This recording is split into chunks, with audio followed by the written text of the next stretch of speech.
नमस्कार मित्रांनो, जय महाराष्ट्र. मित्रांनो, सुरुवातीलाच मोठी राजकीय अपडेट समोर येत आहे.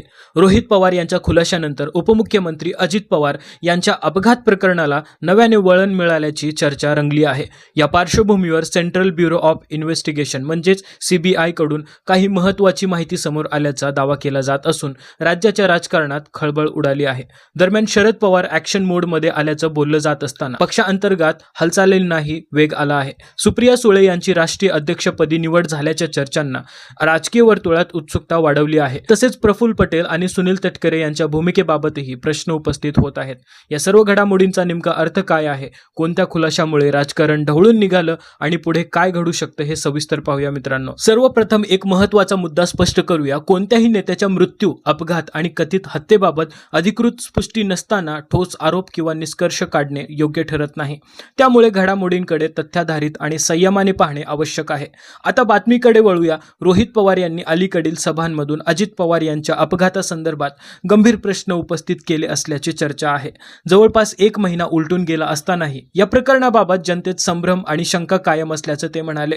मुंबई, बारामती आणि पुणे येथे घेतलेल्या बैठका व संवादांमध्ये रोहित पवार यांनी या प्रकरणाची सखोल चौकशी व्हावी, दोषींना शिक्षा व्हावी आणि सत्य बाहेर यावं अशी ठाम भूमिका मांडल्याचं सांगितलं जात आहे.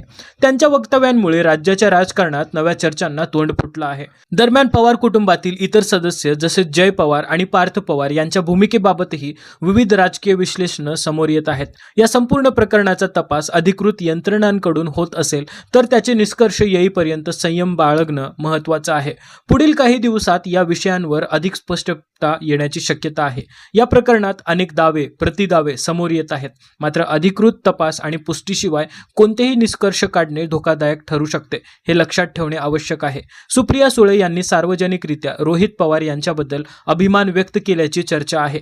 दुसरीकडे शरद पवार यांच्या रणनीतीमुळे नॅशनलिस्ट काँग्रेस पार्टी मधील अंतर्गत समीकरणे बदलत असल्याची राजकीय विश्लेषकांचे मत आहे. रोहित पवार यांनी काही सभांमध्ये आणि पत्रकार परिषदांमध्ये अजित पवार यांच्या अपघाताबाबत गंभीर प्रश्न उपस्थित केले. सुरत येथे झालेल्या एका कार्यक्रमाबाबत, काही व्यावसायिक संबंधाबाबत आणि संभाव्य हितसंबंधाबाबत त्यांनी सूचक विधान केल्याचं सांगितलं जात आहे. पत्रकारांनी थेट नावे जाहीर का करत नाहीत, योग्य वेळी पुराव्यासह नावे समोर आणू असा इशारा दिल्याची चर्चा आहे. मात्र या सर्व गोष्टी अद्याप अधिकृत तपासाच्या निष्कर्षांवर अवलंबून आहेत. राजकीय वातावरण तापलेलं असताना जबाबदारीने भूमिका घेणं आणि अधिकृत माहितीची प्रतीक्षा करणं हेच सध्या योग्य ठरेल. पुढील पत्रकार परिषद किंवा तपास अहवालानंतरच या प्रकरणाला स्पष्ट दिशा मिळू शकते. मित्रांनो, सध्या नॅशनलिस्ट काँग्रेस पार्टीमध्ये अंतर्गत घडामोडींना वेग आल्याची चर्चा आहे. पक्षाचं विभाजन अधिक खोल जाऊ नये यासाठी अजित पवार गटातील काही ज्येष्ठ नेते सावध भूमिका घेत असल्याचं बोललं जातं. त्यांचं म्हणणं असं आहे की जर पूर्ण विलिनीकरण झालं तर स्वतंत्र राजकीय ओळख आणि सौदेबाजीची ताकद कमी होऊ शकते.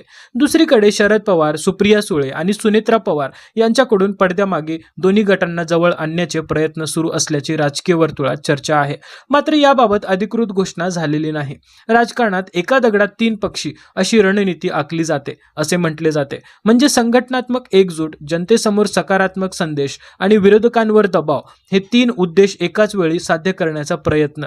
तथापि या सर्व घडामोडी सध्या चर्चेच्या पातळीवर असून अंतिम निर्णय पक्षश्रेष्ठी आणि आमदार नेत्यांच्या भूमिकेवर अवलंबून राहणार आहे. पुढील काही दिवसात बैठका, पत्रकार परिषद आणि अधिकृत निवेदनांमधूनच या राजकीय समीकरणांना स्पष्ट दिशा मिळणार आहे. सध्या नॅशनलिस्ट काँग्रेस पार्टीमध्ये अंतर्गत तणाव वाढल्याची चर्चा आहे. काही ज्येष्ठ नेत्यांवर कारवाईची शक्यता वर्तवली जात असली तरी याबाबत कोणतीही अधिकृत घोषणा झालेली नाही. सुनेत्रा पवार यांच्या शपथविधीनंतर घेतलेल्या बैठका आणि त्यानंतर झालेल्या निर्णयांबाबत काही आमदार नाराज असल्याच्या बातम्या समोर आल्या आहेत. मात्र सत्ता समीकरणांच्या पार्श्वभूमीवर बहुतांश आमदारांनी सार्वजनिक भूमिका घेणं टाळल्याचं राजकीय वर्तुळात बोललं जातं. दरम्यान रोहित पवार यांनी अजित पवार यांच्या अपघातासंदर्भात सातत्याने प्रश्न उपस्थित केले आहेत. त्यांनी काही नावांचा उल्लेख केला असल्याची चर्चा आहे आणि काही व्यावसायिक संबंधाबाबत चौकशीची मागणी केल्याचं सांगितलं जात आहे. तथापि या आरोपांबाबत अधिकृत तपास किंवा पुष्टी झालेली नाही, हे लक्षात घेणं आवश्यक आहे.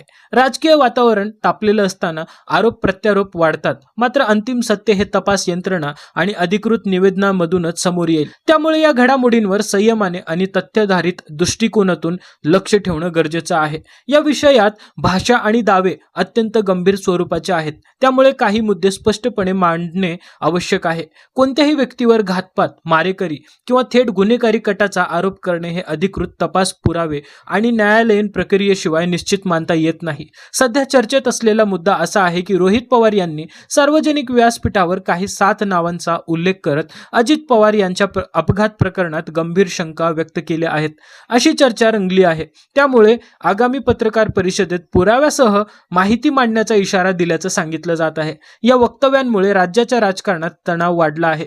कोण वाचवत आहे असा सवाल उपस्थित करून त्यांनी अप्रत्यक्षपणे काही राजकीय संरक्षणाचा आरोप केला, असं राजकीय वर्तुळात बोललं जातं.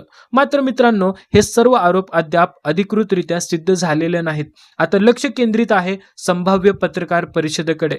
जर खरोखरच ठोस पुरावे सादर झाले तर प्रकरणाला वेगळी दिशा मिळू शकते, अन्यथा हे राजकीय आरोप प्रत्यारोपांच्या चौकटीतच राहू शकते.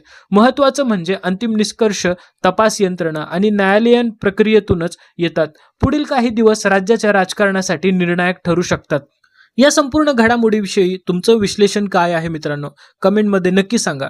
चॅनेलवरती नवीन असाल तर सबस्क्राईब नक्की करून जावा मित्रांनो, कारण तुमच्या एका लाईक, एका सबस्क्राईबमुळे माझा आत्मविश्वास वाढतो आणि आणखीन व्हिडिओज बनवण्यासाठी मी उत्सुक होतो. भेटूया पुढच्या व्हिडिओमध्ये. जय हिंद, जय महाराष्ट्र.